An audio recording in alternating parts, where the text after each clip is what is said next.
What's up, everybody? It's ERG Apollo, and welcome back to Persona 2 Innocent Sin. This episode isn't nearly as long as the first one, because I'm not gonna do that ever again. But anyways, let's get on with it in 3, 2, go. Alright, so in this episode, we start the first dungeon, but not a whole lot happens. Okay, the video is like, I have it turned up way too loud.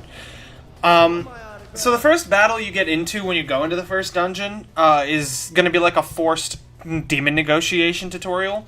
Not really necessary in my case, but basically how demon negotiation works is each of your party members has 4 separate interactions that they can do with a demon, and then you can also combine party members to speak with a demon to get different results.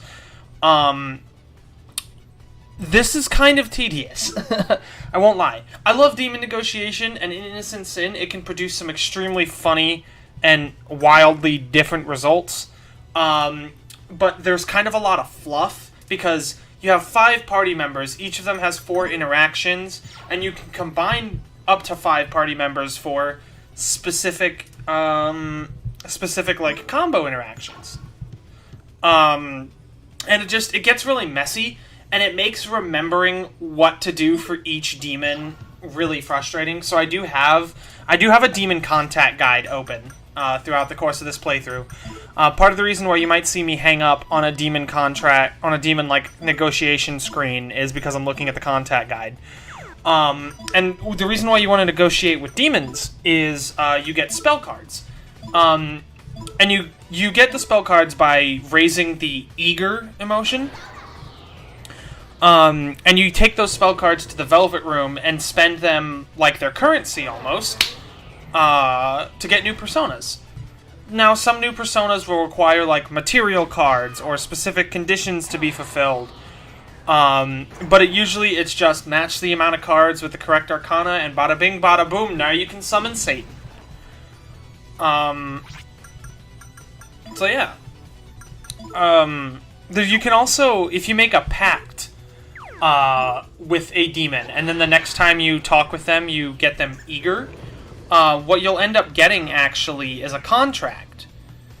You'll get a contract you'll get the contract first, and then when you talk to them and get them eager, you'll get tarot cards of the corresponding arcana, plus blank tarot cards that you can change to whatever arcana you want, except for minor arcana and the Fool. The Fool cards are ridiculously hard to obtain. I don't even remember how to get them. We probably won't use any of them. So. Yeah, so in terms of battles that I cut out, basically repeat enemy formations with, like, very little change, or what have you, will be cut out. But battles will stay if there's new enemies, new combinations, something crazy happens, there's a mutation. Like, basically something worth seeing that has to do with, like, progression in the game will be kept. Being a man means... Being a man means... Why is it so sultry? But yeah. Basically, anything interesting that has to do with making new personas or progressing my character's statistics will be kept. God, I forgot, in this dungeon, I get, like, I keep trying to go into the wrong door, and then I just turn around immediately. Funnily enough, the first, like, when I was editing the episode, because I edited this the same day I'm doing the voiceover, every, like, battle I ran into in the first, like, 10 minutes was, like, a new encounter, or I negotiated, so I didn't have to cut anything out, and I was like, phew. But oh boy. But yeah, I think that's sort of the... What the fuck am I doing here? Oh. I was, like, messing with fusion spells, I guess. I don't think I'll be showing off every single fusion spell in the game, but I want to try to show off as many as possible. It seems I didn't do a perfect job cutting down menus this time, either. I was a bit better about it in this episode, but hey. But yeah, so freaking Zafan, I think, is the enemy we're fighting. He's not very difficult. You could say that about most of the enemies in this game, to be honest. But especially here, it's nothing. Like, you can go through the first you can go through almost the first 3 dungeons of this game spamming Mega Blaze, but the 3rd dungeon you might have a little bit of trouble if you do that, but I wouldn't worry about it too much. But yeah, it's just fucking spamming. Oh yeah, and if, like, when we get new party members, if I use a fusion spell, blah blah blah, like, it'll make sense. Basically, I'm cutting out enough fluff, essentially, to make it not terrible to watch. And oh, mutation? 2 ranks. Okay, so yeah, so mutations can occur at the end of a battle if you finish. Oh, okay, leveling up. You know, I'll explain leveling up first. Actually, so how I'm gonna build my Tatsuya this run, because when you level up, you get 3 skill points you can put in. Usually I do a 3-to-1 Dex Vitality ratio, so that I have like 99 Dex and 33 Vitality by like the halfway point of the game, or whenever I can't remember. But this run I try to balance Dex Vitality, and Agility. So it'll be interesting. I've never done that before. But anyways, mutations. You can get mutations if you finish a battle with a fusion spell. And then said mutation can occur on a persona where it could rank up 2 times, get better stats, learn a new move, or at rank 8, some personas gain the ability to mutate into other personas at the Velvet Room. So, you know. That's kind of cool. Mutations are interesting, and much like Persona 1, you can return personas for items at rank 8. So I just, right now, when I'm negotiating with Pixie, I'm trying to get 8 Lovers cards so I can make my own Pixie, because at rank 2, Pixie gets a level 1 Garu spell, and Fire, Wind, Fire, or Agi, Garu, Agi, is Mega Blaze, and Mega Blaze absolutely ruins enemies in this dungeon and in Zodiac. So, it's not necessary, but it's just how I like to handle the first couple dungeons. So, and I think in this episode we set up for the first rumor side quest, but I don't think we end up even like doing it just yet. Rumor side quests are going to be fun. Toilet demons, dresser hags, and talking flowers aplenty. Yeah, I think I mentioned it in episode 1, but I'm doing a lot of entirely unnecessary bullshit over the course of this run of Innocent Sin, because there's a lot you can do in the 2 duology. In fact, I guarantee you, your first time you play this game, you're gonna miss a lot, and it's gonna feel overwhelming. But a lot of the extra stuff is just not needed because the game is, again, that easy. But I don't know, it'll be fun to have, like, super powerful weapons and personas for the final boss. You ain't worth my time. Am I not, Troy Baker? Damn. We're getting into some battles this episode, and I think we meet up with our other 2 party members? Honestly, I can't remember. I mean, I could check the session notes. But that's too much right now. Right now, we gotta worry about nightmares. I wish I could tell you more about their, like, mythology and, you know, the kind of creatures that they are, but I'm trying to grab my phone from over here. But unfortunately, as you guys probably already know, I'm not that smart.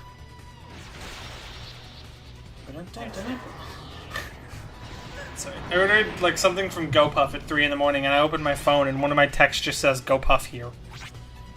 Oh shit. Lisa got hit with... So, Lisa got hit with illusion status. And illusion status is like blind in every other RPG. You can't hit with melee abilities super good. It's not really going to affect you too much, since at least for me, because most of the time when I play these, when I play the 2 duology, I'm focusing very heavily on slinging fusion spells around like it's going out of style. I mean, it kind of did we saw fusion spells in Persona 3, sort of, but after that, they were gone. So, what we're doing here is we're going to 2B, and this is where you get the first rumor, like the rumor side quest from. And rumor side quests, I probably talked about this already, but rumor side quests can range from changing the way certain dungeons work to straight up giving you extra battles or allowing you to collect the legendary weapons. Well, the first couple of rumor side quests are demon hunts. So you got like, oh, that was a really jarring cut. Oh, is it because I got a mutation? Where I get 2 ranks. I was like, oh shit, did something crazy happen? No, I just ranked up twice, you motherfucker. Yeah. But, yeah, the first couple of rumor side quests are just kill monsters, basically. We'll talk about it in later... Let's see, here it goes. Oops, can't go here yet. I forgot, I have to go to the principal's office first. It's like the first 2 rumor demons are toilets, and then the third one is a dresser. So... very, very quirky. This very serious and depressing game has you fighting toilets and demons inside of dressers. 10 out of 10. Best game. Oh god. Actually, we reserve that for Eternal Punishment. So I had like pizza before this, and I'm like feeling a little weird. Listen. I just. If you've played Eternal Punishment, oh yeah. Fuck, I forgot about that. Yeah, if you're too low a level, a demon will respectfully decline your offer to make a contract, and they'll like give you an item or heal you or give you money or something. Why did I go back?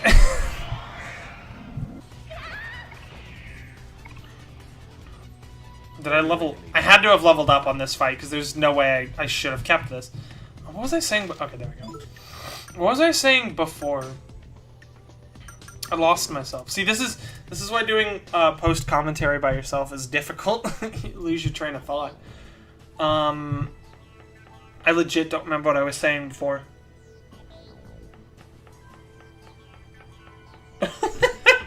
Oh god, it's gonna happen a lot, isn't it?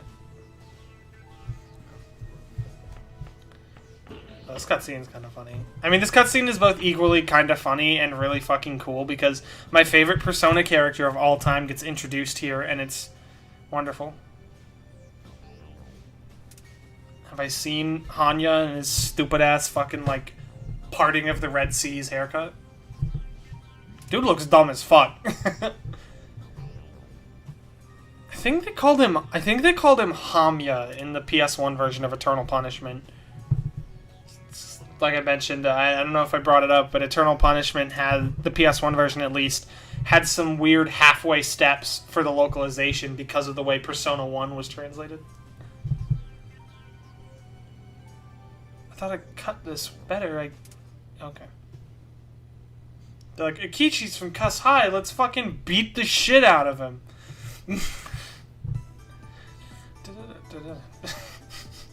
Lisa's theme makes this all the funnier for some reason.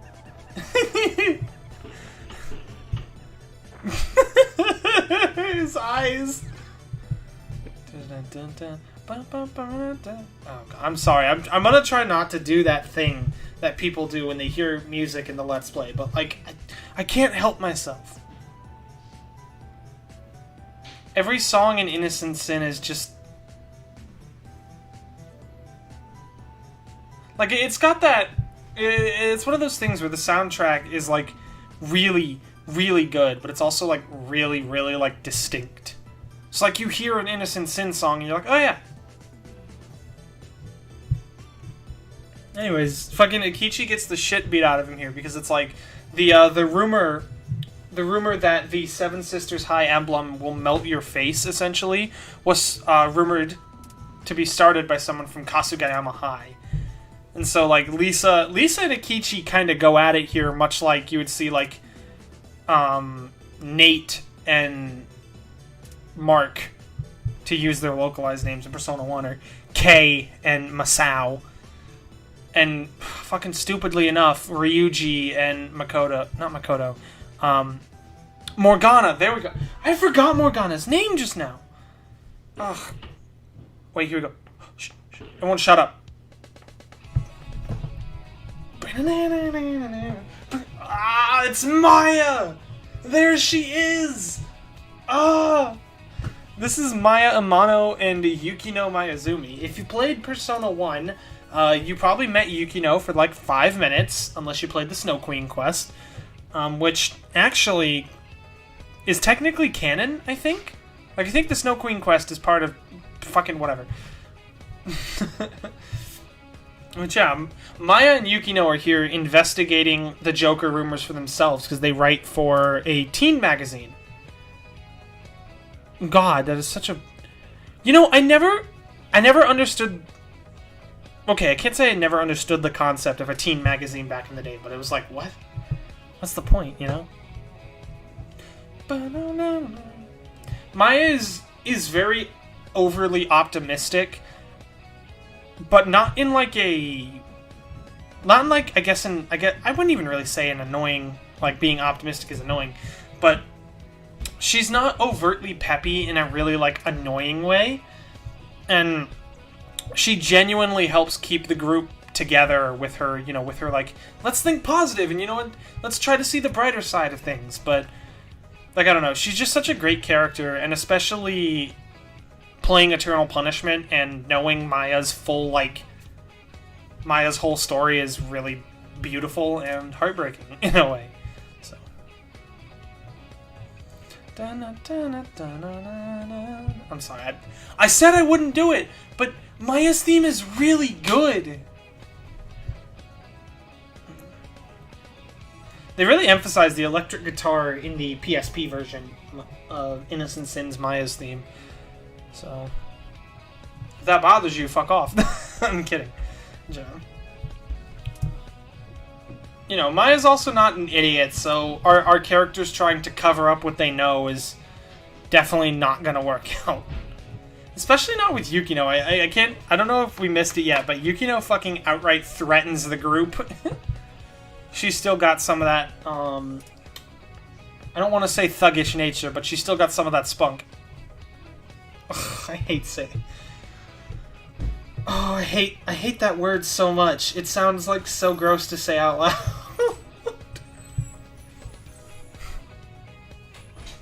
Akichi, please, just shut up.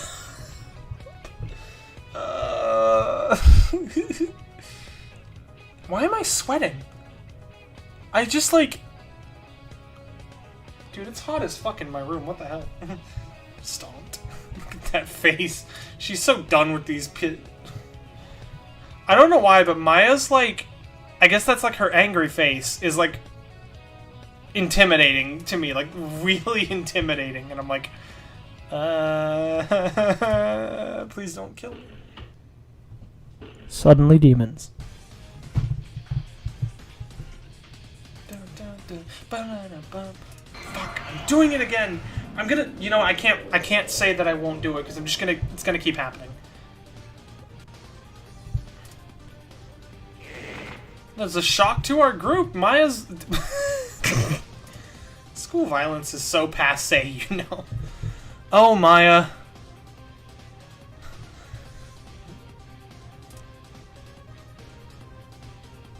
Everyone's like super shocked to hear Yukino say something about demons, but then the... Just, hang on. You can hear me, right? My guardian angel. Come to me! Maya's voice actor does a fucking excellent job in Innocent Sin. The few times she's allowed to speak. Maya, the workings of the Pleiades shining in the heavens shall be yours, bearer of the full moon.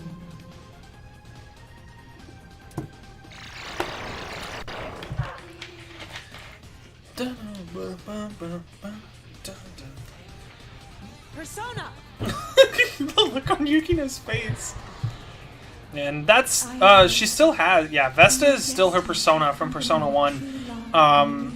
But she got a visual overhaul, which I like new Vesta, but I also liked old Vesta, and I don't really understand why they changed it, but You know, I can get down with this. Hey, she still burns things the same way, so far be it from me to complain.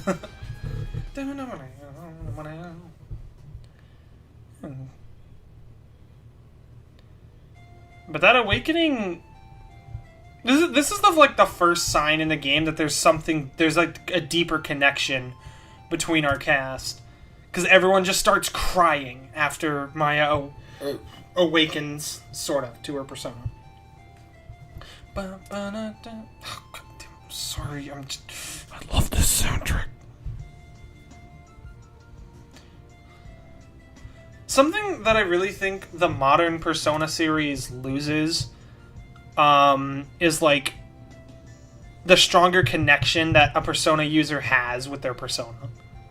Like, I can't recall off the top of my head any scenes from the modern trilogy, being 3, 4, and 5, where like characters meet up like this and then there's like this emotional reaction. But it's like that's kind of cool. And that's another thing, like, since there isn't like an alternate dimension where you fight monsters in the 2 duology, all of your battles are happening like in the area you're in, and like these people can fight and summon their personas anytime and use them for things that aren't battling, which we'll talk about when we start meeting the rumor mongers, which probably would be within the next 2 or 3 episodes. Yeah, it's just like, I don't know. I feel like Personas were way more interesting and like way cooler in the 2 duology. Not that they aren't cool in the modern series, but it's more like a wow, that's a really cool looking thing, rather than a really cool thing with like a really intriguing, just like a gnat in my room, like a really cool thing with like an intriguing sort of like setup. Because, like, wow, Orpheus, wow, Izanagi, ooh, what was Joker's persona called? I can't remember. Arsene, there we go. Here everyone kind of freaks out because they all awoke into their personas in a dream. Because in Persona 1, for those of you that didn't play it, the game opens with your group playing the Persona game, which is very similar ritualistically to the Joker game that we played in the first episode. And that's how like the entire group sort of awoke into their personas, including Yukino, because Yukino was in the room at the time. But for our cast in Innocent Sin, they ended up all playing it in the same dream, apparently. At least Akichi and Lisa did. I don't know about Tatsuya. He can't really say anything.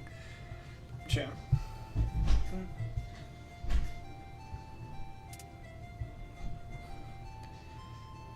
Look at that smile. Look at just beams. Wanting to chase down the greatest story of all time and potentially find out why she's a Persona user, Maya decides to join the group. Sorry about that. Yukino tags along because fuck it, why not? Demons are involved. Fuck this shit.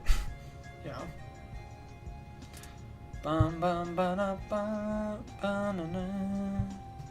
I do find it kind of neat that Yukino starts with Vesta in Innocent Sin rather than a different, like, more powerful persona, because, like, this game takes place 3 years after the events of the original game. So I guess that squarely puts the original game in the year 1996. Because I believe this takes place in 99. Yeah, 99.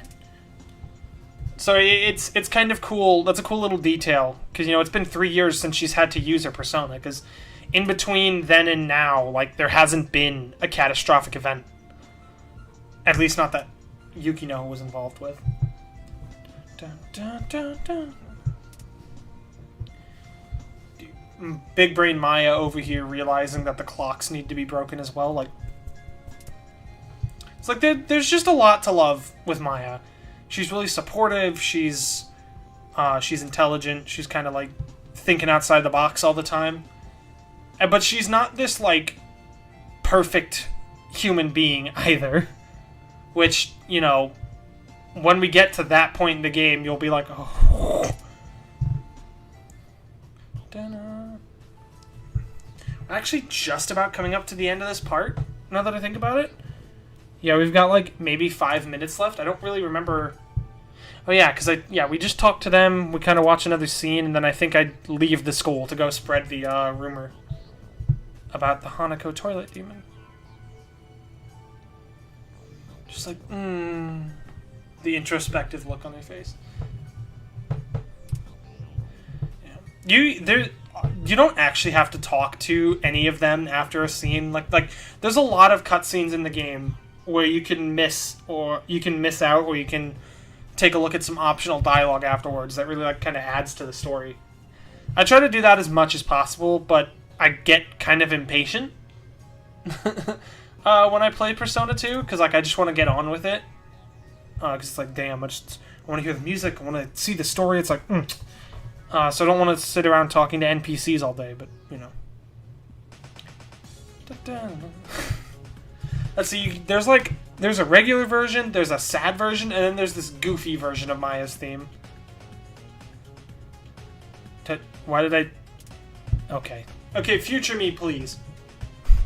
Tatsuya goes to leave, and then Ikichi's like, "Yo, wait!" It's like, oh my god, what are you going to do now?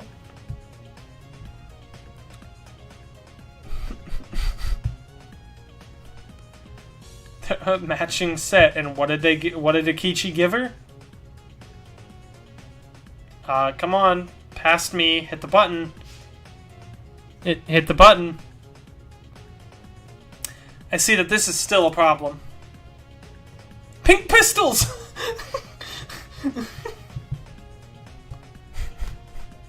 Where did Ikichi get pink pistols from? And fucking Yukino's just got a whole stack of knives in her pocket still. I don't know why she would need to keep throwing knives around with her after 3 years, but hey. Maya, please. Practice gun safe. Don't. So I was trying to think of a funny thing to say there, but like yeah. That's a really nice scene. That's also a really kind of a fun way to introduce Maya's weapon type. Because Maya uses guns, much like Maya and Akichi both deal gun damage. So that's a thing, I guess. I don't really use physical or basic attacks in this game very much at all. So I think we've definitely already seen this enemy, but since there's new party members, there'll be new artwork and new battle quotes, so you gotta show it off. Right? Yeah. Oh, fuck. Wait. I shouldn't be... Oh, it's like 2 o'clock. I did not get a whole lot of sleep last night, so I feel like I could pass out in the middle of doing the voiceover. I will say, one of the most criminal things about Persona 2 Eternal Punishment on PSP is the cut-in art is so gorgeous. Like, there's obviously new art for every character in Eternal Punishment, but it's like, oh, it's so good, it's so cool. But we never got Eternal Punishment's PSP remake here in America because Atlas is stupid. Here I go. Why did I leave this battle in? I better negotiate with Pixie for tarot cards because there's absolutely no reason for this battle to still be in the game. Okay.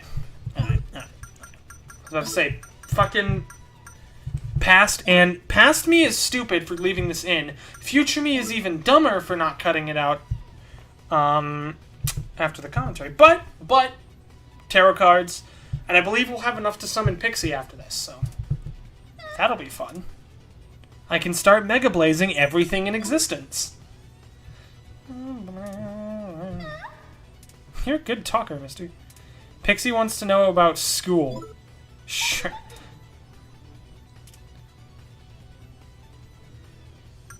Because you're cute when you're angry. That pisses her off even more.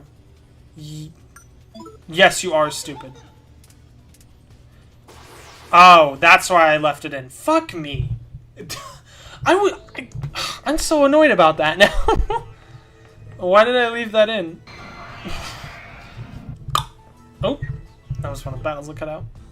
I can't wait to, like, cut out a random battle, and then when you look at my health bars on the side of the screen, everyone is just, like, at, like, 10 health.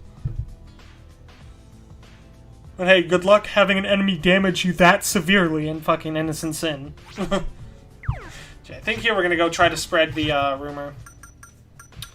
You know, fun spoiler alert. I love how I paused the game to check my money, only to walk into Kuzunoa and be told that I'm broke. It's like, alright, let's go spread this rumor. And then, oh! Nah, chief. I think you need like 3,000 yen in order to spread the rumor. But I do believe that is actually the end of the part. I just kind of sit there and suffering. But yeah, ladies and gentlemen, that was it for episode 2 of Innocent Sin. 30 minutes? Very good. We got some battles done. We met some party members. We bopped to some fucking... The soundtrack is amazing. I'm going to say that at the end of every episode. But yeah, so actually, in between this episode and episode 3, I did a bunch of grinding.